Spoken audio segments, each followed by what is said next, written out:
उससे अकेले लड़ना बहुत रिस्की होगा Marco. You're right. But when it comes to family, you're wrong.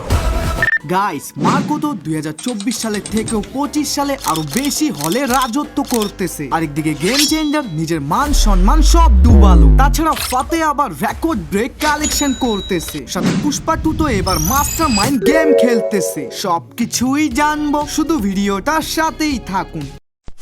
প্রথমেই কথা বলি গেম চেঞ্জার মুভিটা নিয়ে। ভাই রামচরণ যে ট্রিপল এর মতো একটা বড় ব্লকবাস্টার মুভিতে কাজ করার পর এরকম একটা নর্মাল মুভিতে কাজ করবে এটা কেউ আশাই করেনি। যদিও এই সিনেমাটা যদি 5-7 বছর আগে আসতো তাহলে নো ডাউট ব্লকবাস্টার হতো। তবে বর্তমানকার ডিজিটাল যুগে লাগবে অডিয়েন্সদের মাসি অ্যাকশন, না হলে সাইফাই। আই নো সিম্পল গল্প থাকলেও অনেক মুভি সুপারহিট হয়, বাট 450 কোটি রুপি বাজেটের ক্ষেত্রে এরকম একটা অ্যাভারেজ মুভি কেউই আশা করেনি। প্রথম দিন 80 কোটি দিয়ে খাতা খুললেও দ্বিতীয় দিন একটা বড় সড়ো ড্রপ দেখা যায়, শুধু 21 কোটি। গতকাল সানডের ফুল হলিডে থাকার কারণে সবাই ভাবছিল এটা 20 থেকে 25 কোটি তো ইজিলি ব্যবসা করবে। তবে না, দর্শকরা এটাকে এতই হেড দিচ্ছে যে শুধু 16 কোটিতেই নিজের দম ছেড়ে দিয়েছে। আজকের কালেকশন তো আরো অবাক করে দেওয়ার মতো, শুধু 10 কোটি, এবং এর সাথেই টোটাল ইন্ডিয়া থেকেই নেট কালেকশন 100 কোটিরও কম। অল ইন্ডিয়া গ্রস 115 কোটি, ওভারসিজ আর্নিং 25 কোটি, আর ওয়ার্ল্ড ওয়াইড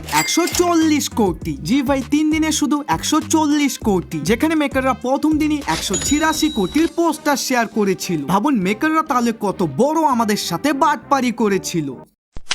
এখন কথা বলি ফাতে মুভিটা নিয়ে। ভাই এই সিনেমাটা আবার বক্স অফিস কাঁপিয়ে দিচ্ছে। এত লো বাজেট হওয়া সত্ত্বেও মাথা নষ্ট অ্যাকশন, তার উপর মুভিটাকেও ম্যাক্সিমাম অডিয়েন্সই পজিটিভ রিভিউ দিচ্ছে। তাই তো প্রথম দিন 2 কোটি 61 লক্ষ দিয়ে ওপেনিং নিলেও দ্বিতীয় দিন 97 লক্ষ। তো গতকাল ছুটির কারণে ডাইরেক্ট 4 কোটি 13 লক্ষর ম্যাসিভ ব্যবসা করে। অর্থাৎ 3 দিনের মধ্যে শুধু ইন্ডিয়া থেকে নেট কালেকশন 10 কোটি 71 লক্ষ। তো আজকে রিপোর্ট অনুযায়ী এটা আয় করবে 3 কোটির মতো। আর এই সবগুলোকে টোটাল করলে ওয়ার্ল্ড ওয়াইড অ্যামাউন্ট আসতেছে 13 কোটি, যা ভাই লিটারালি সোনু সুদের মুভির হিসাবে অসাধারণ কালেকশন। এখন কথা বলি মার্কো মুভিটা নিয়ে। ভাই দেখতে দেখতে 2024-এর পর 25 সালও এসে গেল, তবে মার্কোর ভূত কারো মাথা থেকে নামতেছেই না। ভাই যেখানে আগে থেকেই এটা হিন্দি মার্কেটে শো চালানো হচ্ছিল 750টা, তবে বর্তমান আবার নতুন করে 450টা শো যোগ করা হয়েছে। অর্থাৎ বর্তমান এটা হিন্দি মার্কেটে শো চলতেছে 1200 পার। আই মিন অডিয়েন্সটা মার্কোর ডিমান্ড আরো বেশি করতেছে। ভাই রিসেন্টলি তো এটা 100 কোটির হাই অ্যামাউন্ট কেউ ক্রস করে ফেলেছিল। তো 22 দিনে এসে কালেকশন করেছিল 40 লক্ষ, তবে 23 ও 24 দিনে সেম টু সেম 70 লক্ষ।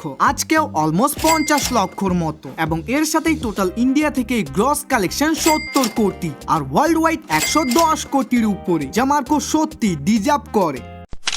এখন কথা বলি পুষ্পা 2 মুভিটা নিয়ে। ভাই পুষ্পা 2 এর রিলিজ ভার্সন তো 11 তারিখে আসার কথা ছিল, বাট কোনো একটা সমস্যার জন্য তারা নেক্সট ডেট সেট করে 17 তারিখ। আর ভাই একবার ভেবে দেখুন, বক্স অফিসে গেম চেঞ্জার মুভির যেই অবস্থা, এর মাঝখানে যদি পুষ্পা 2 নিজের 20 মিনিট দিয়ে এন্ট্রি মারে, ভাই অডিয়েন্সরা পাগলের মতো থিয়েটারে যাবে। কারণ সবারই জানার ইচ্ছা পুষ্পা 3 দ্য র্যাম্পেজে কি থাকতে চলেছে, ওই জাপানে আসলে কি হয়েছিল, যেগুলোই মূলত আমাদের রিলোড ভার্সনে দেখানো হবে। তাই আমার হিসেবে পুষ্পা 2 খুব শীঘ্রই 2000 কোটির হাই অ্যামাউন্ট কেউ ক্রস করে ফেলবে। আর কিছু বলবো না, শুধু চ্যানেলটাকে সাবস্ক্রাইব করে রাখো।